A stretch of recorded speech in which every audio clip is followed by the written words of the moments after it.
Bubba Wallace with a massive hit there, Steve. Yes, he did not have a good day yesterday. The bad weekend continues. The difference is we were expecting to see maybe a couple spinouts for Bubba Wallace, but this is a KO. This will not be a return to the action. Man, it's heavy contact on that left front. Let's take a look. He just gets loose, and he's nowhere to go. Oh, wow. And that's a moment that you're thankful that wall is designed to move. Is correct. Oh, man. Huge impact there. Finishes of 3rd and 6th in his last 2 races here. Oh, trouble. Jeff Purvis spins. John Andretti's into it. Terry Labonte, Rusty Wallace, Harvick, Schrader. Buckshot Jones, a 44 car, and Jeff Gordon drives by on the outside. Flew up the racetrack. We're wrecked up pretty good. Gordon was running by himself, well back from the pack, probably just for that reason. Championship leader didn't want to take a chance on bending up his car in final practice. He was not in the big pack of cars. Let's take a look. Well, the 22 is actually up on the apron and hit the 51 car. And from there it was on. Yeah, well, once you're in a situation like this, you're just trying to look for a hole. And Kurt was just trying to get stopped behind it. Yeah. He didn't have anything to do with it. Yeah. You got a new crew chief. He's got a different format what you've had in the past. You got a different spotter. I think he's just trying to, get as comfortable as you can here in these practice sessions. Oh, Chase Elliott at the wall. Oh, no, here we go. Kevin Harvick, Chase Elliott, Ryan Newman, Denny Hamlin, and Kevin Harvick. Guys, the thing about Denny Hamlin, he's the one Toyota driver that left his teammates. They went to the garage. He went out there and got in this big pack. And he might have the most damage of any of these cars, other than maybe the 9 of Chase Elliott. Yeah, you can see Chase just comes up thinking that he could fill that hole, and that hole was not there. Nope. I think Harvick. I think he might have got tipped by Hamlin. And you can see turned, but we'll see. You can see right there, Hamlin nosed in with the right front. Heavy damage to the 11 FedEx Toyota. So the red flag out and a hard crash off of turn number 2 for Ryan. You see the safety crews there. You can see just the speed back end brakes loose. You should just go on and spin out right there. Oh, boy. Oh, hard.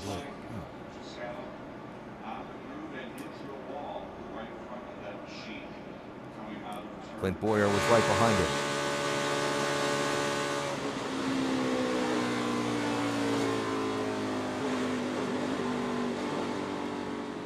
You're just so many times, once that car is out there, you're not going to save that at this speed, and you'd be better off just trying to stand in the gas, turn it left, and hard lesson learned, but I'm interested to know the next time that he's better off. If he are going to crash that car, the back end is much better to hit. Larson hard into the wall. It looks like the front right and the rear of that car. Did you see everything happen there, Junior? Yeah, when I saw Kyle, he was already sideways. Looks like he got loose on the on the exit of the tunnel. Maybe some contact with outside wall before he slid down in the inside wall, making contact there, hard contact. He's trying to get the car moving here. Got to carry that throttle, and the car's just too loose. You can see corrects it, gets into the wall with the right rear. Popping tires, hitting the inside fence. The scary part was here, sliding back up into oncoming traffic right in the racing groove. Luckily, everybody was able to avoid.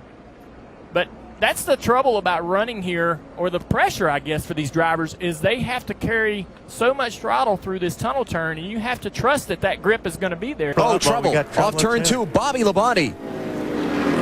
Hard.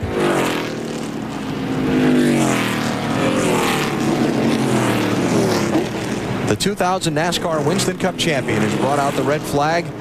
And that is, as you said, Wally, he's hit hard with both ends of the race car. I think his helmet was still hooked in. The wire to his radio was still hooked to his helmet. Wow, it just broke loose. That was... Wow, see the rear come off the ground? Oh, that's a lot of smoke for just breaking loose.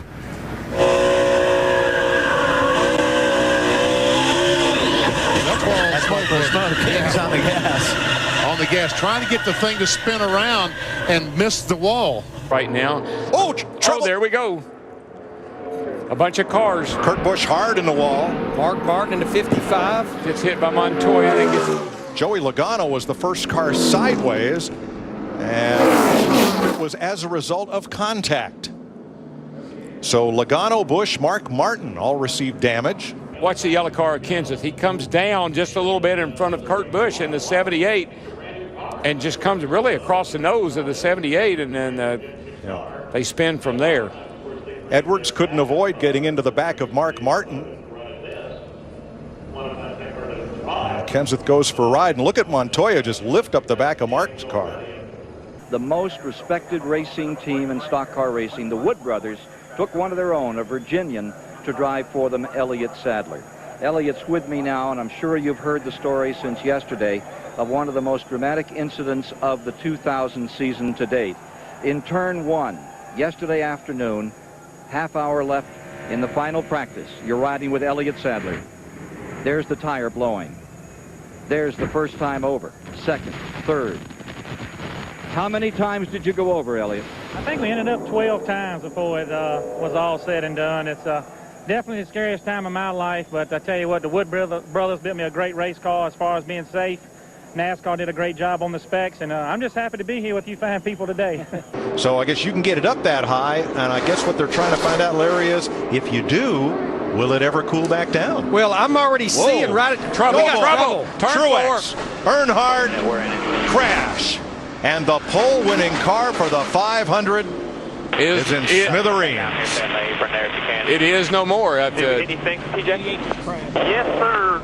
If you wreck your car in practice, if somebody asks this question, what if one of the front row guys wrecked their car in practice? Well, let's have a look first. They have to go to the rear there. Slow cars are coming up on a bunch of cars. You see steam coming out of the 88 back there, by the way. And they were coming up on these slow cars right here, and looked like somebody maybe Jimmy Johnson got a little bit loose. Yeah. Well, and then Truex had a push from the car behind him, who probably couldn't see what was happening 4 cars ahead. Look at McMurray. He has a big run down. Oh, we got one spinning. And it's McMurray. Got it. Man, that thing is flipping, rolling. That car is junk. You got that right. Well, I just hope he's for okay. a ride right He had been incredibly fast. He got a huge runoff turn 2, caught a pack of cars, made a quick move, and ended up in the fence. See the 31 of Newman with a pretty good run. No, he maybe cut a tire. Something happened to that car. It just went around all by itself on the straightaway. And see, what really set that car over was when Newman hit him on the left side, it lifted the right side up and caught air. Yeah. And look at that car come apart against the fence. It just disintegrates. I mean, everything did its job of what it's designed to do. The fence kept the car on the racetrack. This is some aggressive practice. 3 wide back here in the middle of the corner, and a lot of cars moving around, not handling good. There you go. One goes around in the wall. Mike Bliss, Joey Logano, Jimmy Johnson. Boy, Kyle Busch just barely gets through there. Did you see Kyle Busch? Wow. You could smell that happening, though, through 3 and 4. Just what I just said. I don't like what I'm seeing. Don't sweat it. We'll get it taken care of for you. Let's see what happens. Watch the 36 of Bliss. Well, this right in the middle. This is what got my attention when I said that some cars up there, they're not real fast, being overtaken by some cars that are. The 36 car gets loose, and away he goes. Boy, I want you to watch this 18. Look where 18 is. He's right here. Watch him weave through here. Yep. Yep. Wow. And he had slowed down, but he was still carrying the mail and doing all that weaving and wagging. That's 150 mile an hour slowed down. Right on. Oh, my goodness. Eric Jones, backstretch chicane, Steve. Let me guess what he hit. Wow. That's big. I mean, he's already made contact a couple times. So he's fine, but he's okay. There's a car in front of them. Oh, took a peek there around Ryan Newman, and there's no real estate. Oh, man. He again. Holy Toledo. We hit those turtles, and you literally fly in the air.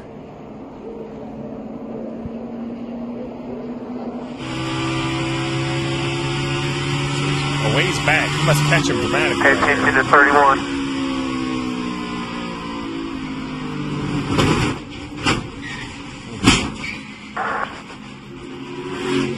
Oh, trouble for Custer. And that's going into turn 2, I believe, at the bottom of the S's. What a hard hit. That has been a part of this racetrack that has been the thorn in a lot of drivers' sides here over the years. I remember Michael McDowell, David Reagan getting through there. And that's Mike Harmon coming out of there. So here he is on that curb. Oh. Overcorrected. Yeah. Right into the Armco barrier. Wow. And that's the thing about that painted curb, you know, especially one of the things is at a road course, if that's wet, it becomes super slippery. But they're also just a little bit more slippery than the actual asphalt surface. Trouble back straightaway. Big Trouble. Big wreck. Turn, guys. Denny Hamlin's involved. Tony is 14 got caught up. Tony's in it too. God damn. Something happens here as we start down the back straightaway. Ooh, the 11 car. Reed Sorensen in the 83. 18. Paul Menard able to duck by there on the bottom. I mean, like the 37 got into Tony.